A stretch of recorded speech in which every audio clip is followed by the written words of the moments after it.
Olá, boa tarde, pessoal. Todos bem? Mais uma vez a gente está aqui juntos no GHS Convida. Queria agradecer muito a participação de vocês. Queria agradecer muito os nossos convidados que estão aqui super gentis, né? Passando para a gente conhecimento, compartilhando com a gente conhecimento. E eu estou muito feliz que a gente possa estar junto aqui toda terça e toda quinta às 16 horas. Muito obrigada pela participação de vocês. Tem sido incrível, muito aprendizado mesmo, até para mim também. Tenho certeza que a gente está plantando muitas sementes, a gente tem recebido feedbacks super interessantes, então estou muito agradecida a todos vocês que estão participando aqui conosco. E eu só queria falar um pouquinho sobre a GHS. Algumas pessoas mandaram mensagens para a gente, novas pessoas, novos seguidores, e perguntando o que a GHS realiza de fato, né, com dúvidas nas atividades principais da GHS. Então, a GHS é uma empresa especializada em águas, ar e efluentes. Então, nós fazemos tratamento químico e análises de águas, desde águas industriais, águas de sistema de resfriamento, por exemplo, água potável, água de piscinas, água de reuso, algumas águas para usos e fins hospitalares. Então, nós temos uma ampla gama de produtos e ensaios laboratoriais para águas, monitoramento da qualidade do ar interior, e nós temos alguns produtos para limpeza de serpentina, pastilhas para bandeja coletora de água condensada nos aparelhos dos climatizadores. E nós também fazemos ensaios e temos alguns produtos para efluentes. Então, assim, para vocês conhecerem um pouquinho da GHS também, um prazer enorme estar aqui com vocês. Então, hoje eu vi nossa convidada entrando aqui, a gente vai estar com a Mônica Petrocelli falando como o ego ele pode influenciar sobre a nossa ética. Um papo super incrível, sou mega um presente enorme ela está aqui com a gente hoje. Tenho certeza que vocês vão gostar também. Estou aqui convidando ela, só mais um pouquinho, por favor. Mônica, olá, boa tarde, tudo Oi, boa bem? tarde, tudo bem? Super obrigada, Mônica, pela tua presença. Estava aqui falando com eles o quanto eu sou tua fã. De verdade, assim, gente, você não tem noção. O mundo tá desabando. Você chega perto da Mônica, é aquela paz interior, assim, aquela coisa calma, aquela pessoa de energia boa. Acho incrível, Mônica. Sou super sua fã, sou super fã da tua filha. Achei a Yasmin, só pra vocês terem ideia, a filha dela é da aula de yoga. A Yasmin já tá com 12 ou ela tá com 11 ainda? Fez 11 em Fez março. 11. Então, cara, ela dá aula de yoga, é uma coisa mais linda, assim, uma menina da vibe do bem, assim, super incrível mesmo. Mônica, muito obrigada pela tua participação aqui, pela tua contribuição. Tenho certeza que o pessoal vai curtir pra caramba. Ah, legal. Eu te agradeço aí pelo convite, né? É sempre bom. Você sabe que fazer o que a gente ama é bom demais, né? E você sabe que eu trabalho hoje com o que eu realmente gosto de fazer. Então, para mim é sempre um prazer. Obrigada pelo convite de verdade, de coração. Quando a gente faz com amor, não é trabalho, né? É presente. Não é presente. Eu vou apresentar você então, Mônica, que eu ainda não fiz a apresentação. Eu vou ler seu mini currículo. Mini não, né? Um super currículo, um super mini currículo.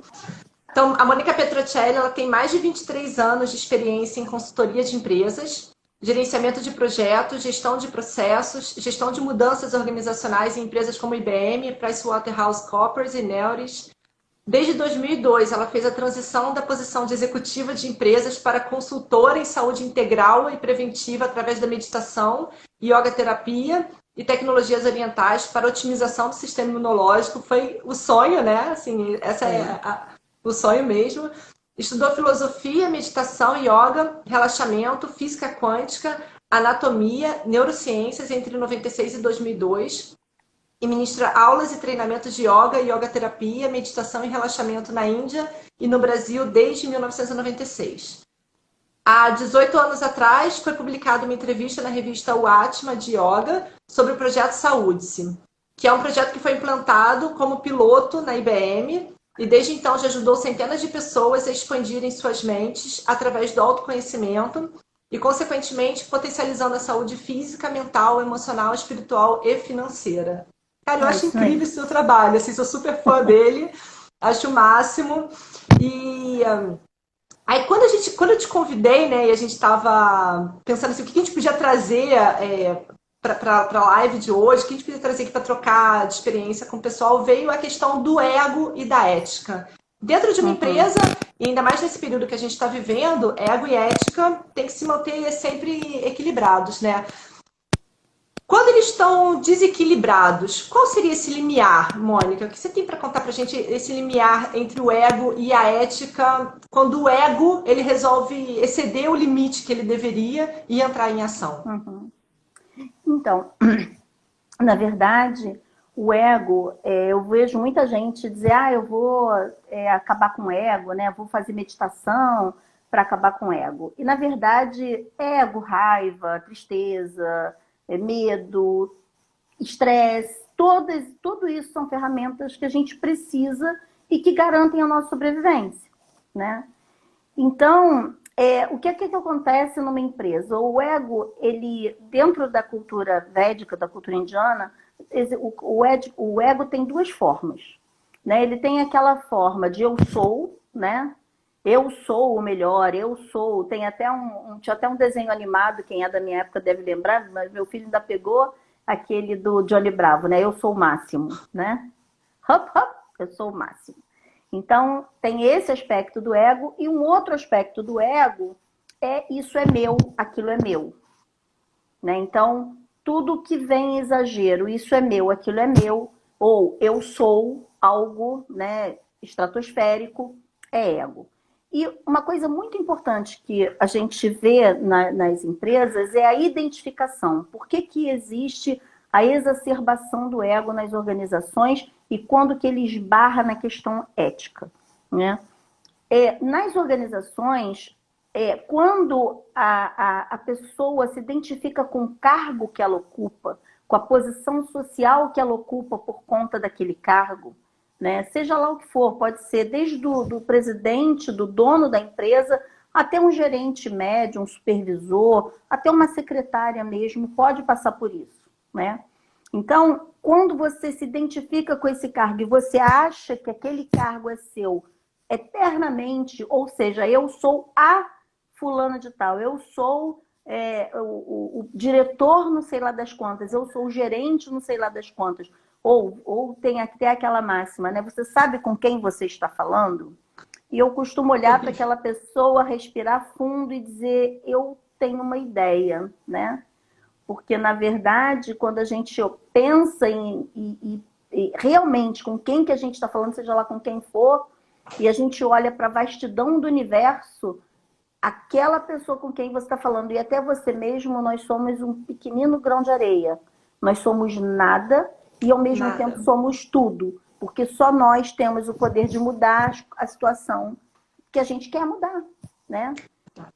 E aí, quando existe essa identificação e essa exacerbação do ego, é que vem a ética. Porque a pessoa ela começa a fazer tudo que é possível, tudo que ela pode, até o que ela não pode, para se manter naquele status, naquele cargo, e manter aquele status social, né?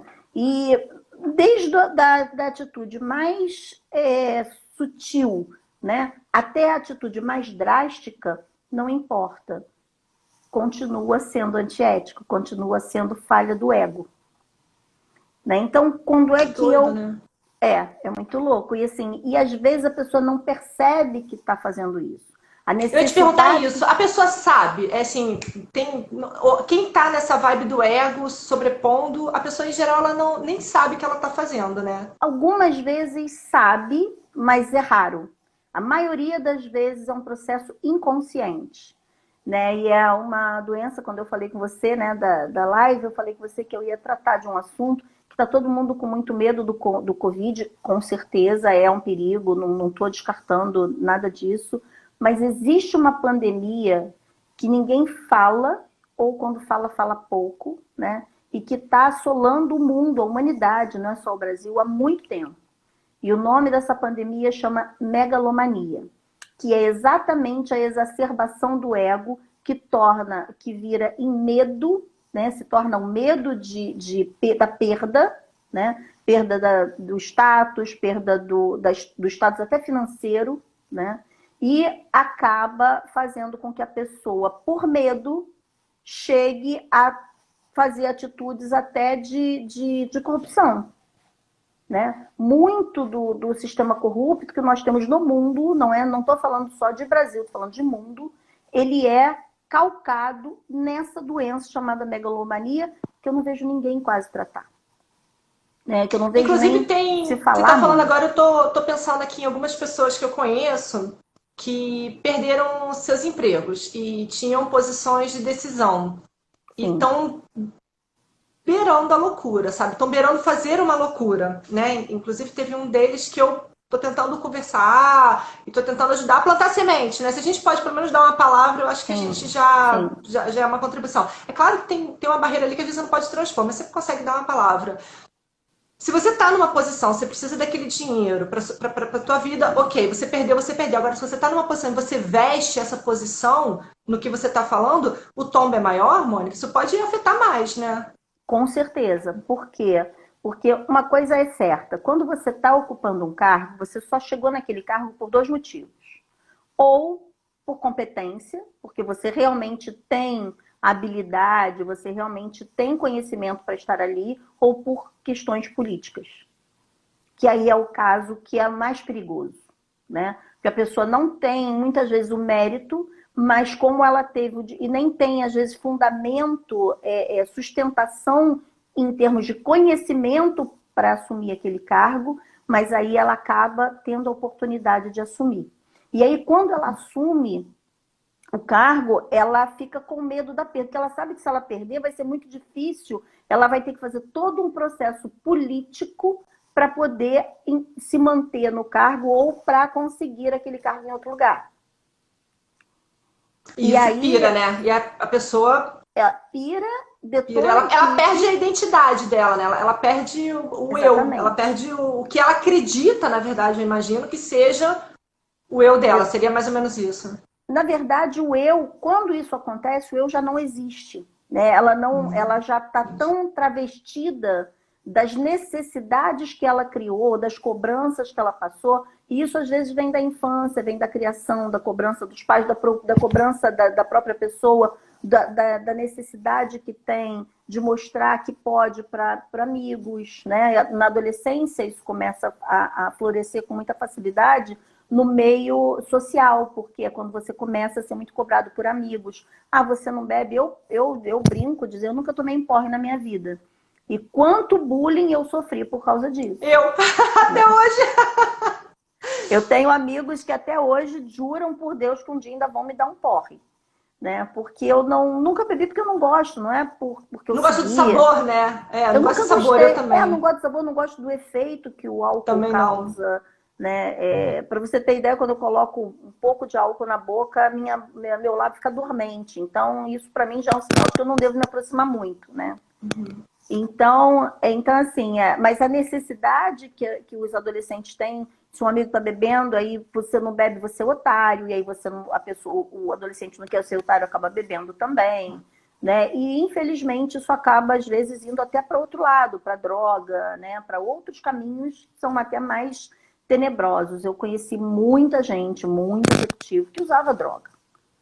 Né? E como eles se sentem muito vulneráveis, eu chegou ao ponto de eu dar aula para alguns executivos escondido, né? De um executivo chegar assim, no final do dia para mim, fala, Mônica, vamos dar um pulinho ali na minha sala? Eu vou ter uma reunião agora, eu preciso de você. E eu tô crente que eu ia ajudar em alguma outra coisa. E aí, quando eu cheguei na sala, ele virou para mim e falou assim, me ensina uma técnica de respiração, que eu vou ter que enfrentar uma reunião agora bem pesada, mas fecha a persiana que eu não quero que ninguém veja. Enfim, eles sentem muito medo das pessoas acharem que eles estão vulneráveis. Medo de perder o cargo. E isso, se a gente olhar na história da humanidade, os reis passavam por isso. Né? As pessoas que ocuparam grandes cargos na história da humanidade passaram por isso. Eles tinham que passar aquela imagem de poder, aquela imagem Topo, de né? soberano, né? De sensato. E quantos morreram de câncer, quantos desenvolveram doenças cardiovasculares por conta disso? Tudo porque não souberam administrar o ego. Por isso, Cris, que eu comecei a trabalhar com autoconhecimento muito cedo, porque eu tive um aneurisma muito jovem, né? Eu também não entrei nesse mundo assim porque eu era espiritualizada, porque eu queria, não. Eu acabei entrando nesse mundo porque eu tive um problema sério de doença e eu fiquei assustada. Porque eu só soube que eu tive um aneurisma quando ele estourou e o sangue saiu pelo nariz. que para mim eu estava com sinusite. Simples assim. E daí, por isso que eu estudei isso tudo que eu estudei, porque eu quis entender o que aconteceu comigo, né? Eu tive vários problemas de saúde, vários problemas de saúde. Aí você podia contar, né, Mônica? Faz um parênteses, conta pro pessoal que tá assistindo. Eu acho a tua história tão incrível. Assim, conta porque, ainda mais nesse período que a gente tá vivendo agora, o medo da morte, né? Existe o medo da morte, é uma coisa real, seja da tua morte, ou seja da morte do teu próximo, né? De um parente muito próximo. Medo da perda, né, na verdade. Medo da perda. Medo da perda. Da perda. Aí conta, porque sempre que você fala essa história, eu falo, gente, aí eu lembro, às vezes quando eu tô com medo, eu falo assim, cara, a Mônica, ela diz que só quando chega a hora. Divide com o pessoal, Mônica, com essa história incrível. Assim, eu nasci, eu fui uma criança muito complicada, né? Eu nasci tendo crise de bronquite. Então, aos 6 meses, eu nasci no ano que a penicilina chegou no Brasil. Né? E aí, aos 6 meses, a minha mãe, o médico ligou, que na época era Sandu, né? Vocês não têm, você não chegou nessa época. Mas na época que eu nasci, tinha a tal da Sandu, que é hoje a clínica da família, sei lá. E aí o médico era amigo da família, dos meus avós, e eles ligaram para minha avó dizendo para minha avó me levar lá na clínica, na Sandu, né? Naquela coisa da Sandu, porque tinha chegado a solução da boa noite de sono dos meus pais, que era a penicilina, porque a penicilina, o médico disse que eu tomando, eu não ia ter mais as crises de bronquite. Aí minha mãe foi toda, na mesma hora, ela me pegou, me levou, eu tinha 6 meses de idade. E aí eu tomei a tal da vacina da penicilina, minha mãe saiu feliz e contente. Quando ela chegou na esquina, ela teve que voltar correndo, que eu comecei a ficar toda roxa, eu estava tendo um choque anafilático, eu fiquei sei lá quanto tempo no hospital, né, e quase fui embora pela primeira vez aos 6 meses de idade. Depois eu vivi a minha infância inteira ou com, como é que se diz, era desidratação, porque não comia, porque tudo que eu comia acabava me dando crise de bronquite, ou eu ficava em hospital porque eu estava com falta de ar. Então, ficava transitando eu no hospital entre a bronquite, né, as crises de bronquite e a desidratação. Naquela época era terrível a desidratação. E aí fiquei muito tempo assim, aí cresci, a partir dos 18 anos eu reduzi as crises de bronquite, graças a Deus. O tempo passou, comecei a trabalhar muito, né, família pobre, queria me dedicar, queria ter um futuro melhor. Então, fiquei 4 anos sem tirar férias, já trabalhava com consultoria nessa época. E aí, com 30 anos, meu filho tinha 5 anos de idade, eu tive um aneurisma que estourou, e aí eu fui parar no hospital, estava numa reunião em São Paulo, né, e a reunião parou, obviamente, porque eu simplesmente, né, fez a vergonha de sujar toda a mesa de sangue. E aí, quando eu cheguei no médico, o médico falou que eu tinha tido um aneurisma, e eu falei, mandou fazer yoga. Eu falei, fazer yoga, você tá maluco? No seu yoga, esse papo de ficar sentado cantando Om não vai rolar para mim, isso não vai funcionar e tal.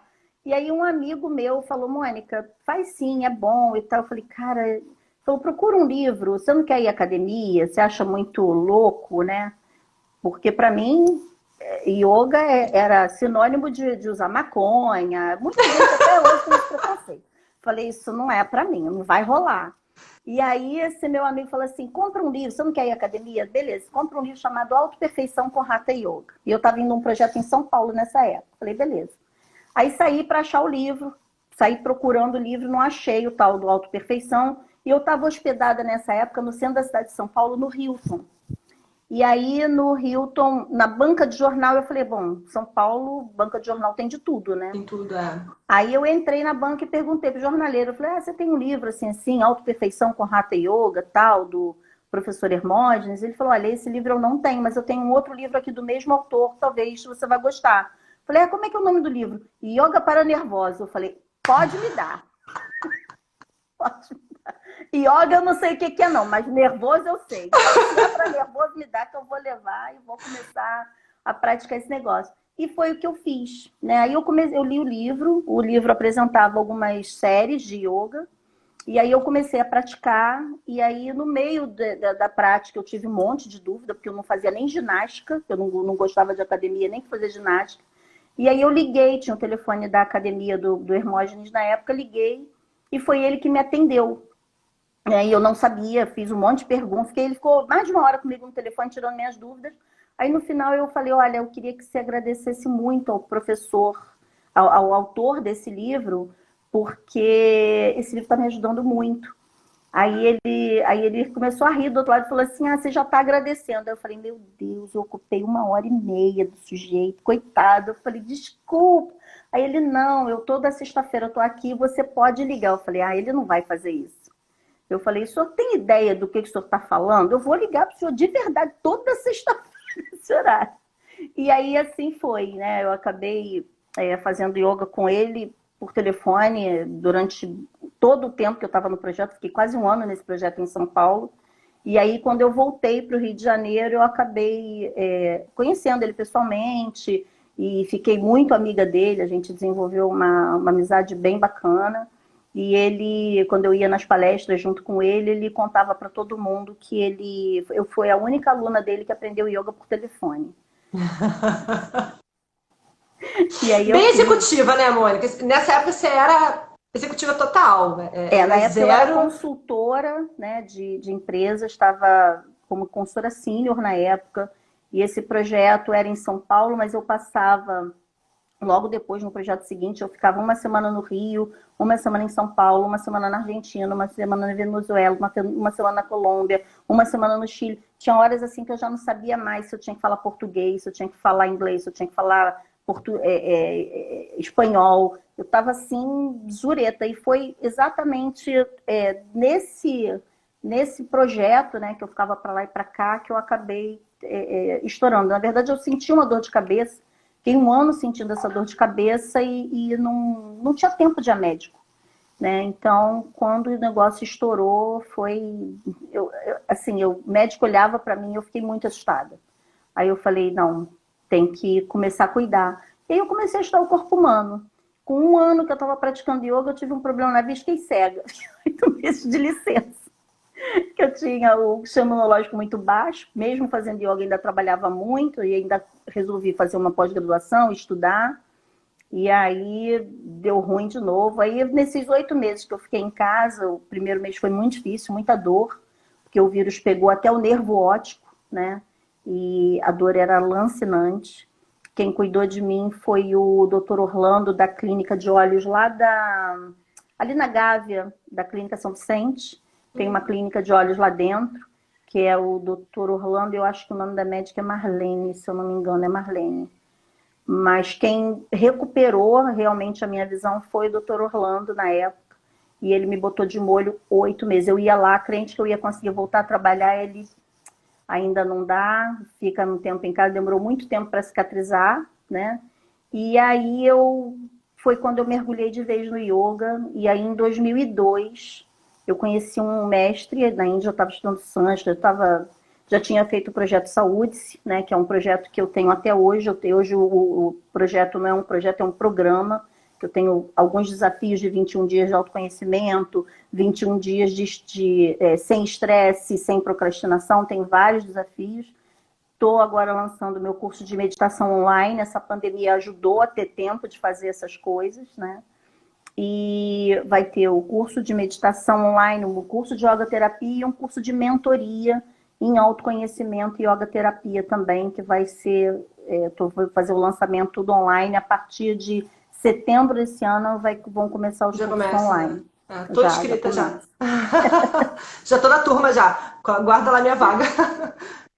E é isso, e assim, eu fico muito feliz porque eu sinto que eu me preparei, né, sem saber, para esse momento, porque o que tem de gente me ligando, o que eu estou ajudando de pessoas e as pessoas estão tendo resultado, me dá muita alegria de ver, sabe? É muito prazeroso ver que lógico que eu estudei para mim, né, no início, não tinha a menor intenção em ensinar, em dar aula de yoga, em dar aula de nada, né? E o tempo foi passando e as pessoas começaram a pedir. Me ajuda aqui, faz isso. Poxa, você fez isso, você conhece isso. E eu acabei me envolvendo, né, com algumas pessoas e resolvi fazer realmente uma transição. E estudei muito para isso, para não machucar ninguém, para não prejudicar. Eu acho, Mônica, o mais legal em você, assim, de tudo, de um monte de coisa que eu acho legal, mas eu acho que o mais legal nesse teu trabalho é que você era corporativa, né? Você Sim, era da área de empresa, de negócio, workaholic, que é o conflito. Isso que você falou da vergonha, por exemplo. Às vezes eu falo que eu medito, o pessoal acha que eu pirei. Tem hoje que fala assim, cara, você pirou. Não, não é possível. Não, e na verdade é exatamente o contrário. Para não pirar, eu medito. Né? exatamente. Eu ainda fui super relutante. Você contando, eu tava lembrando, né? Quantas vezes isso eu já ouvi. Gente, entra na meditação, melhora a mente. E eu tô fazendo isso regularmente uns 3 anos pra cá só. Tive que apanhar e chegar no nível crítico de dor pra poder virar essa chave. Mas Uhum, o bom é quando você tem alguém que sabe o que é essa vida, né? Então, sim. eu não me permito. Então, o meu ego, ele acha que eu tenho que ser super mãe, super empresária, super mulher, super, super tudo. E você, né? E Uhum, o teu corpo, e o é. que você se respeita, e quais as decisões que você tem que tomar. Então, voltar. Eu ia te perguntar isso. Baixar essa vibe do ego de forma que ele mantenha o equilíbrio é com autoconhecimento. É isso, né? Não tem outra É, regra. na verdade, assim, quando você entra na seara do autoconhecimento, primeiro que muita gente pensa que a gente vai para a Índia e que o mestre fica passando a mão na tua cabeça, né? Muito tempo, muitas vezes, assim, quando eu sou dura com as pessoas e falo com mais rispidez, o pessoal olha para mim e se assusta. Poxa, mas você estudou na Índia? Aí eu falo, beleza, eu estudei para você não precisar ir, você não tem ideia do que é estar lá, né? Porque é maravilhoso o conhecimento, mas é uma cultura muito diferente. Não tem cultura de mimimi na Índia. Quando você acha um mestre verdadeiro, você não tem colo. Eu fiquei doente, né? Eu tive esse problema todo na Índia. Eu tive malária, leptospirose, febre tifoide. Eu pensei, teve um momento que eu pensei realmente que eu fosse embora, né? E eu me cuidei sozinha. Tinha um médico que ia lá, a esposa dele ia lá uma vez por semana. No início ela ia todo dia, né? Porque no início eu estava meio. Eu tive um problema muito sério, porque a febre tifoide ela infecciona todos os músculos em torno da coluna. E a dor é insuportável, você não consegue nem respirar. Então, nessa primeira semana, a esposa desse médico ia lá e levava uma pomada e fazia massagem nas minhas costas para eu poder virar a respiração.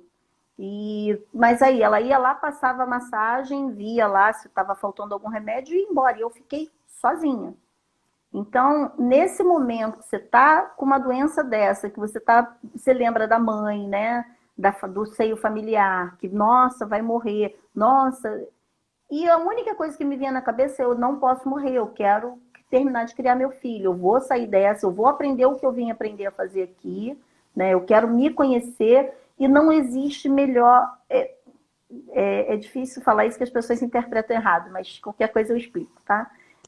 Mas a melhor coisa que eu extraí desse momento foi o quanto na dor eu tive oportunidade de mergulhar e arrancar um monte de lixo que eu tinha no peito, na cabeça, né? De mágoa, de tristezas, de coisas que você guarda, de rancores, de traumas, né? Que você leva e que você não percebe que você age em Não. prol daquilo.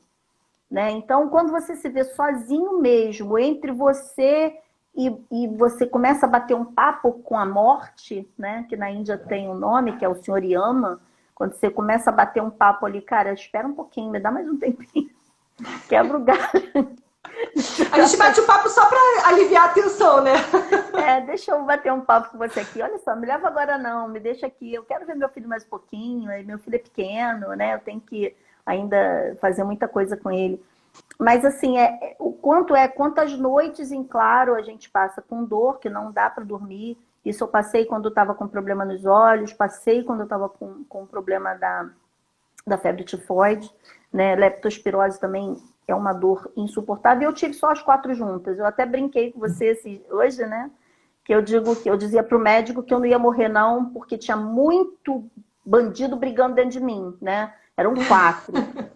Hepatite A, leptospirose, malária e febre tifoide. Eu falei, é muita gente, muito, muito corpinho, muito, sei lá, bactéria, protozoário e sei lá o que brigando aqui dentro, eles vão se matar lá dentro e eu vou sobreviver. Eu vou deixar a briga por eles, não vou entrar nessa briga, deixa eles brigarem sozinhos. E eu acho que foi o que aconteceu. Eles se mataram por lá e eu tô aqui podendo contar essa história para você. Essa história é muito boa. Juro, Mônica, de vez em quando eu penso assim, gente, não, ninguém morre de véspera, ninguém morre de véspera. Eu, quando tô com meus medos lá, assim, não, ninguém morre de véspera, ninguém morre de véspera. Eu também não sei se tá na hora. Aí volta aquela bagunça na cabeça. Será que hoje é a véspera? E aí, e assim vai a gente fazendo as maluquices. E uma coisa que é muito engraçada, Cris, é que eu conversava com meu mestre, né? Meu mestre de vez em quando ia lá, tal, do quarto, tal. Aí eu falava para ele, eu vou embora, eu tenho que ir embora daqui. Como é que eu vou ficar? Assim, meu dinheiro tá acabando, ainda roubaram meu dinheiro na época. Eu tava doente, dei bobeira com a doleira, carregaram um monte de euro lá. Eu falei, Fácil. tem que ir embora, não vou ficar aqui. Aí ele falou assim, não, você não vai embora, você vai aprender a viver sem dinheiro. Eu falei, não é possível. Aí ele, não, a gente vai dar um jeito. E assim, foi muito interessante, porque logo depois, quando eu comecei a me recuperar, o médico, o meu mestre me chamou e disse que tinha um discípulo dele, que era um indiano, tinha muito dinheiro, e ele tinha um complexo de turismo espiritual, né? E aí ele virou para mim e perguntou, antes da gente ir para lá, a gente tem que dar currículo, eles sabem o que a gente faz, o que a gente é. E esse indiano, ele queria implementar ISO 9000 em todo o complexo dele. E o meu mestre viu que eu tinha no currículo, que eu era gerente de qualidade, que eu tinha ajudado muita empresa aqui no Brasil e na América do Sul a certificar em ISO 9000. Aí me botou para conversar com o indiano e eu fui sem dinheiro, né?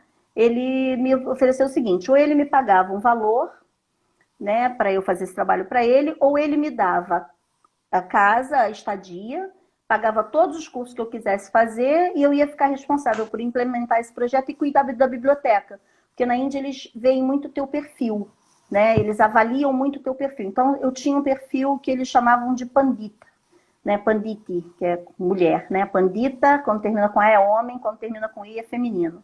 Então eles me chamavam de panditi e eu não sabia o que era panditi. E aí eu descobri que panditi eram pessoas intelectuais, pessoas que gostavam de estudar. E aí eles me deram esse título e me deram a honra de cuidar da biblioteca. Eu cuidava da biblioteca. Olha como é que na Índia os valores são completamente diferentes. Eu cuidava da biblioteca, cuidava dos livros, né? Mas eu também tinha que fazer faxina na biblioteca, isso era uma honra, né? E eu também tinha que fazer faxina no quartinho que o mestre ficava quando ele ia para lá e cuidar da cadeira dele, que chama Vyasasana.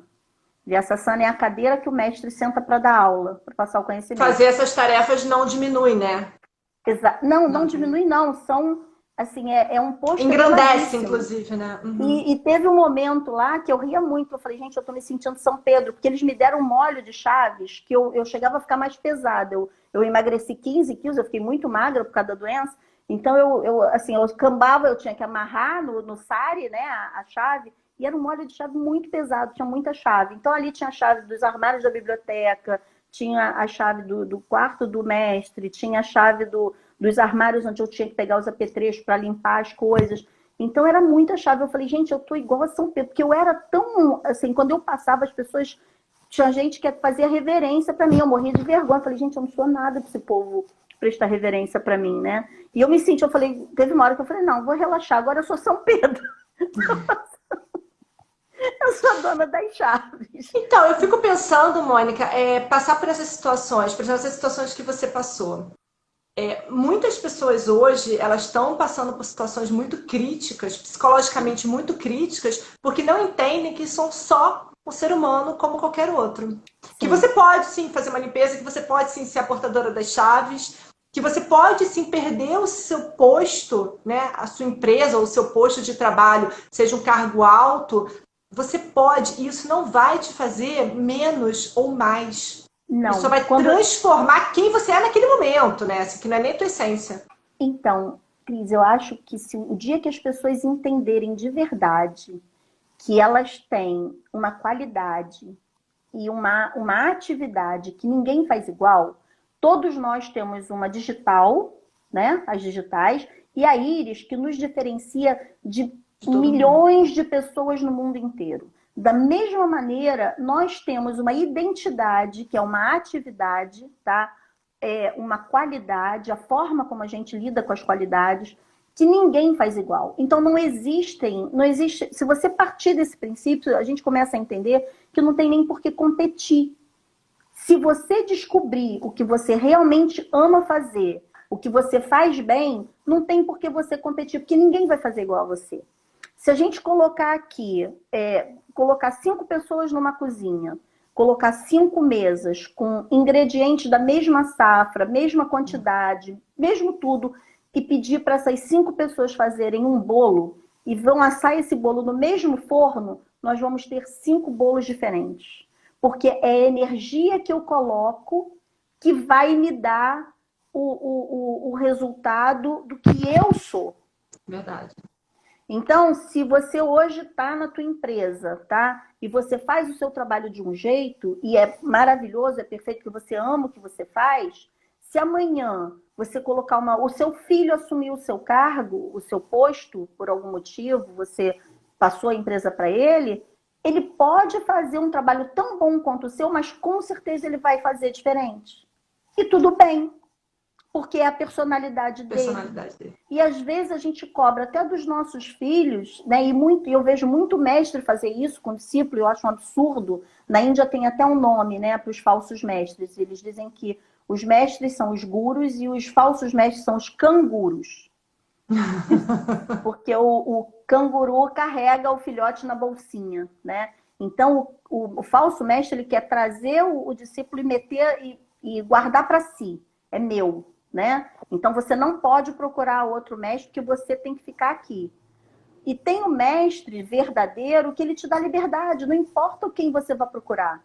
O que importa é que você aprenda, que você passe por todas as searas, por todas as experiências que você acha que tem que passar, desde que você aprenda. Porque tem muita gente que para e estaciona porque ela ganha um título, porque ela ganha uma iniciação de sannyasi, uma iniciação de alguma coisa, ganha um nome. Eu ganhei um nome na Índia, que eu não uso mais, eu usei durante muito tempo, eu tinha até um Facebook com nome, que era Madhanika Das, e tem um significado belíssimo, mas quando eles dão o nome, eles têm a preocupação de colocar o Das no final. Das para homem, com S, né? E Das com I no final para mulher. Você, na verdade, Das e Das significa servo. Você não é o que o teu nome representa, você é servo do que o seu nome representa. Então, quando você está numa empresa, é a mesma coisa, você é servo daquela empresa. E quando eu falo servo, eu não estou diminuindo ninguém. Né? Nós somos servos daquele cargo. Se eu sair daquele cargo, eu continuo sendo eu. Não sou nem a Mônica, mas eu sou a qualidade que eu coloco, a identidade que eu coloco no que eu faço. É isso que é importante. E quando a gente se identifica efetivamente com o que a gente faz, não tem por que eu sentir necessidade de achar que aquele cargo é meu. O cargo não é meu. Mesmo você está nele, né? Minha, eu estou nele. Hoje eu sou o Darshans, o nome da minha empresa é Darshans. Hoje eu estou como sócia executiva da Darshans. Amanhã a Darshans pode não existir mais. E tudo bem. E a vida segue, né? Você não precisa dar um tiro na cabeça. Você não precisa acabar com a sua vida e deixar tantas pessoas à mercê daquela situação que você vai causar, né? E o que eu digo, principalmente para as pessoas que têm filhos ou que têm equipes, né? Porque quando a gente tem uma equipe, tudo filho. Ou bem, é filho, né? É que você vai ensinar sempre muito mais pelo exemplo que você dá. Então, se você dá um exemplo com ego exacerbado, o que você vai ter é gente querendo te derrubar. É verdade. Porque se você olhar para a história da humanidade, os grandes nomes que foram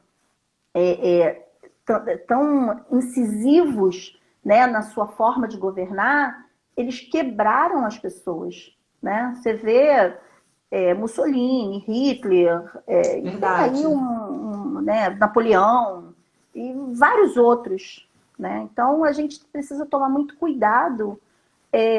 Não que eu acho que alguém aqui tem o perfil de Hitler e de Mussolini, pelo amor de Deus, não estou identificando ninguém. Não, sim, mas são bons exemplos, né? Mas mais ou menos ir refletindo, acho que a ideia é se refletindo. Exatamente, numa escala menor a gente acaba pecando. Então, a gente tem que tomar cuidado e a questão ética, né? A ética tem que começar em mim. Né? A ética, quando a gente fala do yoga, existem dois caminhos éticos. A ética comigo mesmo e a ética com o outro. E eu só consigo ser ética com o outro quando eu sou ética comigo mesmo. E quando eu trabalho o meu ego com base no autoconhecimento e na ética, eu consigo efetivamente ajudar alguém. Mesmo que seja um filho, mesmo que seja quem quer que seja. Que bacana, né? Isso. Esse é Mônica, eu só vou te avisar, a gente tá faltando 20 minutos, tá? Só para te avisar o tempo, que, cara, o papo com você é muito bom. Se eu não me policiar aqui, a gente vai longe. Tá, desculpa te cortar. Mas então, aí me conta uma coisa.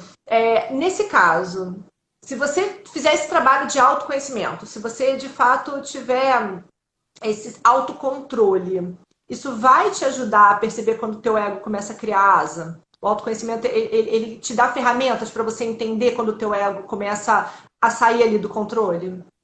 Então, autoconhecimento é um estudo, é um trabalho de uma vida inteira. Tá? E deu ruim. Eu achando com 3 anos eu já estava ferrou. Ixi, Acabou com tudo. Eu tenho 23, acho que eu nem comecei ainda tô no início da estrada. Eu achando que eu já estava avançada já. Deu ruim agora. Vou meditar 5 vezes por dia. A vantagem quando você estuda é que você descobre que a gente não sabe nada mesmo. Que Nada. Todo dia é um aprendizado diferente. Mesmo que você leia o mesmo livro, mesmo que você estude com a mesma pessoa, é sempre diferente. A gente nunca pode ter a certeza de como nós vamos reagir. Entende? Verdade. Então, o autoconhecimento ele é um processo. E é um processo que é de uma vida inteira. Nós temos, assim, 3 pilares quando a gente fala de autoconhecimento. Nós temos o corpo físico, nós temos a alma e nós temos o espírito, né? O corpo físico é o reflexo de tudo que a gente deixa alimentar a mente, né? A alma é o processo que interliga o espírito com o corpo físico. E dependendo de como a gente processa isso, é que a gente vai se elevar ou a gente vai cair na ruína. Então, é possível sim você ficar mais atento, porque a meditação é importante. A meditação, ela te traz para o momento presente. O objetivo da meditação é te dar foco, é fazer com que você consiga evoluir, né, para um outro patamar. E aí, quando você abre mão daquilo que você viu que era ruim para você, aí você vai descobrindo o outro e não acaba. São várias camadas que você vai tirando de sujeira, porque está no DNA também. Não é só o que a gente viveu nessa vida, está no nosso DNA, as lembranças dos nossos antepassados, de coisas que eles viveram, e esse medo veio junto para a vida da gente. Quando a gente fala de reencarnação de outras vidas, hoje, graças a Deus, a neurociência já fala que o DNA traz essa memória. Tem um livro chamado Memória das Células, que foi escrito em 1999 por acho que é psiquiatra e neurocientista, né, que ele fala que a memória está na célula, né? Ou seja, o nosso DNA carrega muita coisa que a gente nem tem consciência.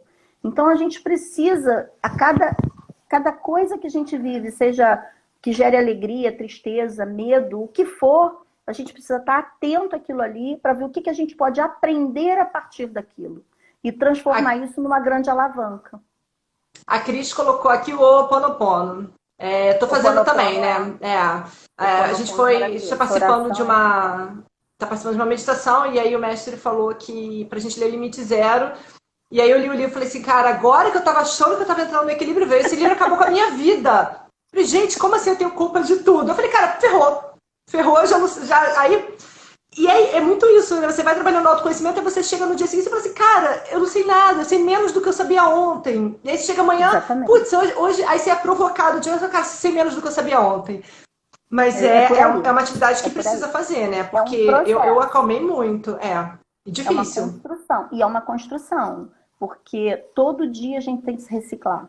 E a gente tem que estar disposto a se reciclar. Porque se a gente não se recicla, a gente tende aí a cair numa depressão, a cair na síndrome do pânico. Por que tem tantos executivos sofrendo com a síndrome de burnout, né, do apagão, né? Porque os caras tomam decisões, são cobram da equipe e de repente ele toma uma decisão errada que ele acha que aquilo ferrou com a vida dele e que ele nunca mais, ou que ele vai tentar, aí ele vai fazer de tudo. É aí que o ego e a ética entram em conflito, né? Por mais que ele seja ético, se ele tem medo, a pessoa com medo é a pessoa mais perigosa de você lidar. Quem tem animal de estimação em casa, por exemplo, quando é que o bicho, mesmo que ele te ame, qual é o momento em que ele pode te atacar? É no momento que ele está sentindo dor. Verdade. Porque ele não quer que você toque nele, porque ele tem medo de você aumentar a dor dele. E o ser humano não é diferente. Você vê um ser humano muito triste, sentindo muita dor emocional, com muita carga emocional, se você tocar nele, se você aprofundar, ele vai gritar. E aí a gente julga aquela pessoa. Nossa, não quero conviver com essa pessoa é horrível, essa pessoa é chata. Só que a gente não sabe o que essa pessoa está vivendo. Então, eu acho que se compadecer, não ter pena, tá? Não é tornar aquela pessoa vítima, porque isso também não é bom para a gente, nem para a pessoa, nem para ninguém. Vitimização zero. Não, vitimização não. É empatia. Mas é empatia. O que você pode fazer para ajudar? E tem gente que não quer ajuda. Ok. Mas faz a tua parte. Ofereceu, não deu? Se afasta agora, sair falando mal da pessoa, que ela é isso, que é aquilo, a gente não sabe a dor do outro. E às vezes eu penso assim, você dá uma palavra, a pessoa não entendeu naquele momento, mas você plantou aquela semente. Às vezes você fala uma palavra, a pessoa foi resistente, não quer te ouvir, fala que não, bobagem, mas ela te ouviu. Ou o subconsciente dela ouviu e aquilo começa a limpar essas memórias e a pessoa começa a abrir para uma, né? Eu, por exemplo, sou uma pessoa super resistente. Mas eu tenho certeza que às vezes a pessoa fala, eu falo, não. Mas eu sei que depois a mente vai refletindo, né? E aí vai refletindo, até que encaixa um dia e você fala assim, não, lembra, aquilo era importante, e aí você vai e consegue fazer, né? E às vezes não tem importância mesmo também, entendeu, Cris? Quando você recebe uma crítica, você tem em todo momento, assim, em todas as opções, você tem que agradecer. Porque ou você realmente tem aquele problema e você agradece que a pessoa está te dando uma oportunidade de você melhorar, tá? Esse é o primeiro. O segundo não, eu não tenho esse problema, tá? E a pessoa se equivocou, mas aí eu fiz um estudo profundo, né, para ver, para me analisar. E o terceiro depois que eu analisei tudo, não é aquilo, a pessoa falou de maldade, então você também está tendo a oportunidade de eliminar essa pessoa. Não quero essa pessoa perto de mim, não merece a minha atenção. Entendeu? Então, e mesmo assim você tem que agradecer, porque ela está te dando a chance de saber que aquela pessoa não é para o teu convívio, e aí você se afasta, né? Não que você vai desrespeitar, você vai respeitar, mas é como um ouriço, né? Você respeita o ouriço é um bicho lindo, né? Que fica lá no mar, mas você vai abraçar o ouriço? Não. Mas também não preciso matar ele, porque se ele está ali é porque alguma necessidade alguma função tem. A existência dele deve servir para alguma coisa que eu desconheço. Então, eu não vou matar. Então, é a mesma coisa. Eu elimino aquela pessoa da minha vida, respeito. Quando eu encontro, eu cumprimento, trato bem. Esse é o meu papel. O que a pessoa vai fazer com isso é problema dela. Eu não posso mudar o outro. Mas eu posso me policiar, eu posso me focar em mim. Se alguém me incomoda, o defeito é sempre meu. Não é culpa. Boa. A gente elimina a culpa. Mas a reflexão se alguém me incomoda, se alguma coisa me incomoda, o que eu preciso mudar em mim para isso não me incomodar mais? Existe alguma coisa em mim que não está bem. Então eu mudo em mim. Porque eu não tenho o poder de mudar você. Se você fala alguma coisa para mim que eu não gosto, eu não posso te obrigar a desdizer ou a não falar mais aquilo. Você pode até não falar na minha frente, mas você vai falar, pode falar para outra pessoa. Mas cabe a mim, tá? Perceber e tratar por que aquilo me incomodou, por que aquilo me feriu tanto. Então eu vou me trabalhar, uma oportunidade que você está me dando de me trabalhar. Então eu te agradeço e te honro pela oportunidade que você me deu de me trabalhar, porque eu não posso me incomodar. Se eu me incomodo, é porque tem algo em mim que eu tenho que trabalhar. Tem um monte de coisa que me incomoda, tá? Não tô dizendo que eu já tô nesse patamar, não. Mas o grande lance do autoconhecimento é quando você começa a perceber que aquilo te incomoda, e o mais legal é que você sabe que você identifica que você tem que trabalhar aquilo. É aí que você faz a virada do autoconhecimento. O autoconhecimento não é você saber quem você é, quanto você calça, quanto que teu coração aguenta, quanto que o teu estômago não vai revirar quando você vê alguma coisa. Não. O autoconhecimento, ele é o momento em que eu paro, respiro e falo, puxa, isso me incomodou e eu consigo olhar para mim e tirar um dia para meditar em cima daquilo. Por que que isso me incomoda? E eu vou fazendo essa pergunta. É como, porque a gente tem o cérebro, né, que é físico, e a gente tem a mente que é latente. A mente é intangível, é pensamento. Pensamento flui. Então, como é que eu, através do cérebro, através do meu corpo físico, eu começo a conseguir administrar melhor os meus pensamentos? É isso que eu ensino nos meus cursos de meditação. Não é só você sentar lá, fechar e ter alguém falando no teu ouvido, uma boa música, um bom incenso. Isso não te dá o autoconhecimento. O que te dá o autoconhecimento é quando você reflete efetivamente em algo que realmente te incomoda. E você transcende aquilo. Aí terminou, transcendeu aquilo que não te incomoda mais, você fica umas 2 horas feliz, daqui a pouco vem outra coisa que te incomoda. Não, pronto. Aí você fala assim, pronto, agora já tô autoconhecida total. Aí você fala assim, cara, passa 1 hora e vem uma provocação nova. Você fala assim, senhor, né? Muito assim, eu falo isso, né? Vamos mandar assim, vamos entrar na fila, 1 por dia, 1 a cada 2 dias, assim, muitos juntos não. Eu sempre Mas eu falo tenho uma isso. notícia para te dar, né? Problema é igual canil. Você já entrou num canil? Quando tá maior silêncio, quando o primeiro cachorro começa a latir, late todo mundo junto. O problema é a mesma coisa. Você tá Nossa, não precisava.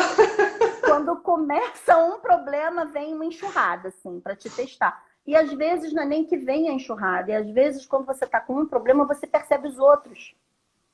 É verdade, você tá mais aberto, né? Enxergar aquilo. Exatamente. E é nesse momento que você tem que buscar forças para você poder ressignificar tudo aquilo. Entende? É.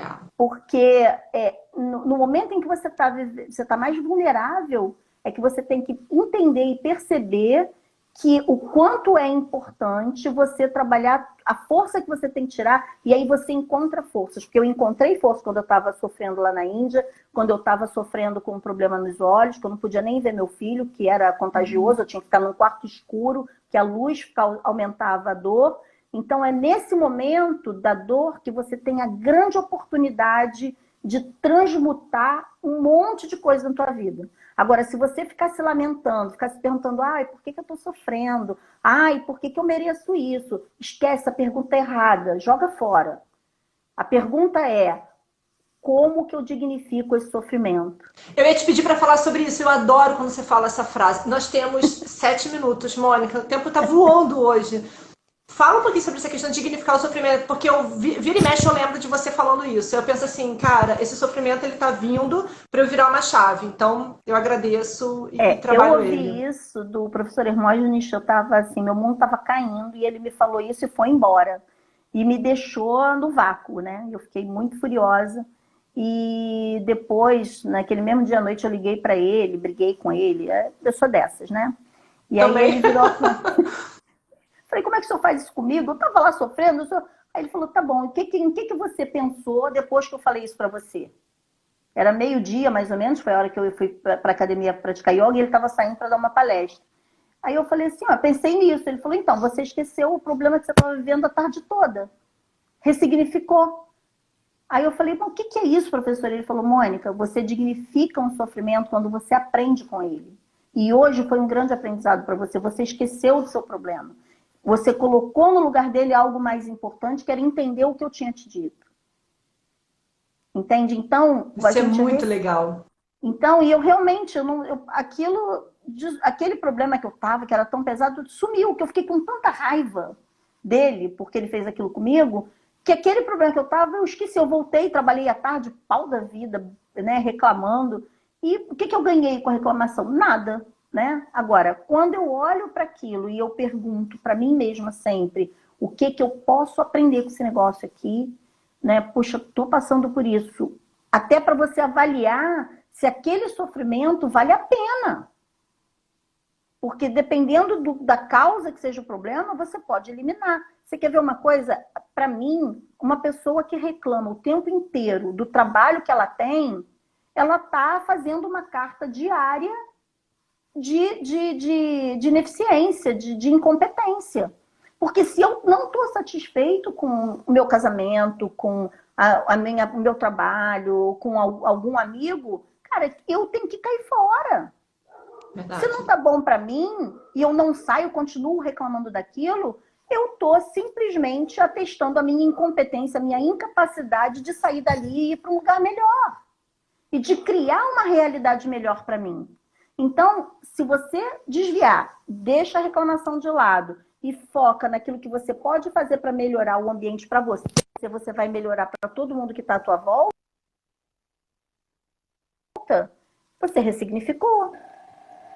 Entendeu? Então, isso Verdade. é dignificar o sofrimento. É você conseguir fazer com que aquele sofrimento gere um aprendizado para você não repetir. Cara, Mônica, eu acho isso o máximo. Eu juro, e ele tá. Inclusive, essa questão de dignificar o sofrimento tá no meu quadrinho, né? Eu botei no meu quadrinho de inspirações do cara. Isso eu tenho que ler todo dia. Eu tenho um quadrinho com algumas frases que eu acho mais importantes, assim, para todo dia eu olho aquele quadro e falo assim. Cara, isso aqui é o mínimo que tem que me manter no eixo. E essa frase tá lá. Com certeza. Essa frase, quando você falou, eu colei o post-it porque eu pus lá, que eu acho o máximo. Legal. Mônica, a gente está a 3 minutos de terminar. Eu queria te agradecer, assim, eu sei que foi super rápido, mas foi muito conteúdo, foi muito, muito legal. Tenho certeza que o pessoal super curtiu, você é incrível. Galera, obrigada. Mônica vai abrir o curso, entra logo na fila, a minha inscrição já está garantida lá, por favor. Já deixa lá minha vaguinha. Muito obrigada pelo teu tempo, Mônica. Assim, sou super tua fã, você sabe disso, mas muito obrigada por ter compartilhado o teu conhecimento aqui. Cara, é ótimo ouvir a Mônica, sigam ela, assim, ela tem várias histórias ótimas, sempre é muito bacana te ouvir. Queria te agradecer o tempo que você está aqui com a gente, você ter dividido aqui teu conhecimento com a gente. Eu vou deixar o espaço, se quiser se despedir, você fica à vontade, por favor. Tá bom. Bom, mais uma vez quero agradecer, né? É sempre bom a gente, quando alguém oferece pra gente a oportunidade de fazer o que a gente ama, né? Então, agradecer muito aí a você, a GHS, por esse convite.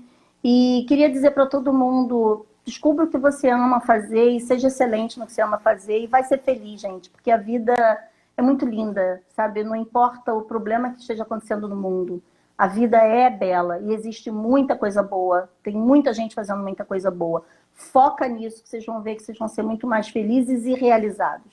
Descubra o que você ama fazer e seja excelente nisso. É essa mensagem que eu quero deixar para todo mundo aqui hoje. Cara, Mônica, demais, muito obrigada, viu? Eu vou terminar agora dando só um recadinho. Ajudar o outro também dá uma vibe boa, né? Que você acaba vendo que o outro tem tão menos do que você, e na hora que você ajuda, aí eu acho que você resignifica o teu sofrimento também, né? Porque você vê que o outro... Cara, você acha que tá acabando o mundo e você vê, puta, mas o meu mundo tá muito melhor do que todo mundo. Nós abrimos um canal no site da GHS, lá no ghsbrasil.com. No site de imprensa tem lá o projeto Semear, onde a gente está postando lá instituições que estão desesperadamente precisando de doações. E todas essas instituições são instituições que a gente coloca o nosso dinheiro. Então são instituições que eu acredito, né? Porque a gente sabe que tem muita coisa que vão falando, enfim. O que está ali é que a gente participa. Então, de uma certa forma, a gente confia, senão a gente também não participava. Então, quer ajudar o próximo? Tá com problema? Melhor coisa que eu faço no dia, quando eu tô na vibe do muito ruim, juro. Se eu ajudar alguém, seja com uma palavra, seja com uma doação, seja com um tempo, muda o foco na hora. Né? Você acha que aquele teu fim do mundo é só você ligar para uma outra pessoa e a pessoa fala, meu Deus, como a minha vida é boa, é bela, é linda. E quando o outro tá sofrido, né? E aí na hora que você transmuta aquele sofrimento e você ajuda a outra pessoa, ela te ajuda e você sai dali com a cabeça mais aliviada e pronta para encarar os teus próprios problemas. Então, lá no site, tá lá no Projeto Semear, se quiserem contribuir. Tem várias pessoas passando fome hoje, passando frio, precisando de roupa, precisando de ajuda em dinheiro. Que vocês puderem ajudar, a gente super agradece mesmo. Cada um fazendo um pouquinho, a gente faz muita coisa. Não posso ajudar com dinheiro, não tem problema. Liga para alguém com problema. Vocês vão ver o quanto é bacana ajudar uma pessoa. A felicidade que dá na hora que aquela pessoa posta para você assim, muito obrigada pela tua ajuda. Então, nossa, é maravilhoso. Vai ajudar o próximo, que isso super ajuda. Mônica, eu queria te agradecer a sua ajuda, viu? Obrigada. Toda a equipe, né? A GHS é super engajada. Amanhã, inclusive, a gente tem Semana do Meio Ambiente, tá? Vamos lá, vocês vão ver os trabalhos que a gente faz. Pouquinha coisa, mas o que a gente faz para tentar melhorar essa questão ambiental também, dando a nossa contribuição. Amanhã, 2 horas, no Instagram da GHS tem o endereço do linkzinho para se inscrever pelo Simpla. Mônica, muito, muito obrigada. Pessoal, muito obrigada por vocês estarem aqui com a gente. A gente se vê na próxima terça, então. Bom final de semana para todo mundo. A gente se vê amanhã lá na Semana do Meio Ambiente. Obrigadão, viu? Obrigada a vocês. Tchau, querida. Parabéns, viu, pelo trabalho lindo. Obrigada, um beijo. Beijo, tchau.